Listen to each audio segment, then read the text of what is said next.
Dear students, welcome back to our channel. இன்னைக்கு 12th Maths Unit 1ல Application of Matrix and Determinantல Exercise 1.1ல First Sum Find the Adjoint of the Followingல Second Sum பார்க்க போகிறோம். ஓகேவா, second division. So இதில் வந்து கொடுத்துருக்காங்க, matrix கொடுத்துருக்காங்க. Matrix வந்து 3x3 matrix கொடுத்துருக்காங்க. ஓகேவா, ஸோ நம்ம கொடுத்துருக்க மேட்ரிக்ஸை வந்து ஃபஸ்ட்டு வந்து லெட் A = அப்படின்னு எடுத்துக்கிறோம். ஓகேவா, நம்ம என்ன ஃபைண்ட் பண்ணணும் அப்படின்னா அட்ஜாயிண்ட் ஆஃப் ஏ கண்டுபிடிக்கணும். அட்ஜாயிண்ட் ஆஃப் ஏ கண்டுபிடிக்க 3x3 மேட்ரிக்ஸுக்கு ஃபார்முலா அதுதான். ஃபஸ்ட்டு எலமெண்ட்டுக்கு அதே வரும், ப்ளஸ்லேருந்து ஸ்டார்ட் ஆகும். Plus minus plus minus plus minus, அதுக்கடுத்து ப்ளஸ் மைனஸ் ப்ளஸ், இந்த மாதிரி வந்து சைன் வந்து சேஞ்ச் ஆகும். இதை வந்து நம்ம கண்டிப்பாக பார்த்துக்கணும். அதுக்கு வந்து டிரான்ஸ்போஸ் எடுக்கணுமா, எடுத்தால் நமக்கு வந்து அட்ஜாயிண்ட் ஆஃப் ஏ கிடைக்கும். ஓகேவா, ஸோ இந்த 3x3 மேட்ரிக்ஸில் அட்ஜாயிண்ட் ஆஃப் ஏ கண்டுபிடிக்கிறது வந்து கொஞ்சம் கேர்ஃபுல்லாக பார்க்கணும்.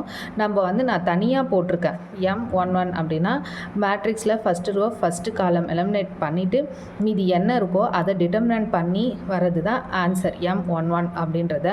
ஓகேவா, நீங்கள் வந்து இதை வந்து மேட்ரிக்ஸ்லேயே கூட போடலாம். இந்த மாதிரி தனியாக நீங்கள் வந்து ரஃப்பில் வந்து பண்ணிட்டும் பண்ணலாம். ஓகேவா, இது ரஃப்பில் பண்ணுறதுக்கு வந்து கொஞ்சம் எப்படியா இருந்தாலும் நம்ம வந்து கொஞ்சம் கேர்ஃபுல்லாக பார்த்து தான் பண்ணணும். ஸோ இதை வந்து நீங்கள் வந்து ரஃப்பில் பண்ணிங்கன்னா கொஞ்சம் ஈஸியாக முடியும். இதே நீங்கள் வந்து டேரெக்டாக சம்மா எடுத்து பண்ணிங்கன்னா அது கொஞ்சம் கேர்ஃபுல்லாக பார்க்கணும். உங்களுக்கு எது கன்வீனியன்ட்டோ அந்த மாதிரி பார்த்துக்கோங்க. நான் வந்து ரஃப்பில் பண்ணியிருக்கேன். ஸோ இது வந்து லென்த்தாக போகிறதுனால தான் உங்களுக்கு வந்து கொஞ்சம் தெளிவாக தெரியணுன்ட்டு நான் வந்து ஒர்க் அவுட் பண்ணிவிட்டு அப்புறம் உங்களுக்கு வந்து போடுறேன். ஓகேவா, ஸோ நெக்ஸ்ட் வந்து ஸோ M11 கண்டுபிடிக்கிறதுக்கு இங்கே பாருங்கள், 1 அப்படின்னா ஃபஸ்ட்டு ரோ ஃபஸ்ட்டு காலம் அதை எலிமினேட் பண்ணிடணும். ஓகேவா, எலிமினேட் பண்ணிவிட்டு உங்களுக்கு வேறு என்ன இருக்கோ அந்த எலமெண்ட்டை மட்டும் எடுத்து அதுக்கு டிட்டர்மினன்ட் கண்டுபிடிக்கணும். டிட்டர்மினன்ட்னா என்ன, இது ரெண்டுத்தையும் கிராஸ் பண்ணணும், இது ரெண்டுத்தையும் கிராஸ் பண்ணி சைன் வந்து சேஞ்ச் பண்ணணும். ஸோ இதுதான் டிட்டர்மினன்ட். ஸோ அப்படி பண்ணும்போது உங்களுக்கு வந்து என்ன வருது, 4 2s are 8 - 7 1s are 7. So 8 - 7 = 1.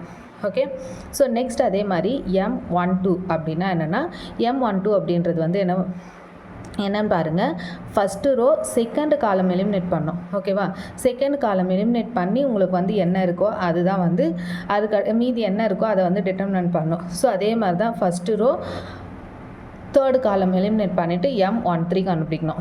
Okay, so next அதே மாதிரி நான் இங்கே போட்டிருக்கேன், உங்களுக்கு M21 கண்டுபிடிச்சிக்குது, M22 M23. ஓகேவா, second row first column, second row second column, second row third column. So அதை எலிமினேட் பண்ணேன். அதே மாதிரி 3க்கும் கண்டுபிடிச்சிருக்கேன், M31 M32 M33. Okay, so இப்போது இதனோட வேல்யூஸை தான் நான் வந்து இங்கே வந்து எழுதியிருக்கேன். ஓகேவா, M11க்கு என்ன கிடச்சிருக்குன்னா 1 கிடச்சிருக்கா, M12க்கு வந்து 3 கிடச்சிருக்கு, அதுக்கடுத்து இதுக்கு வந்து 9 கிடச்சிருக்கு. ஸோ இங்கே எழுதியிருக்கேன். இது வந்து என்னென்னா நம்ம இங்கே வந்து ஃபார்முலாவில் அப்ளை பண்ணும்போது 1 - அது -3 கிடச்சிருக்கு M12.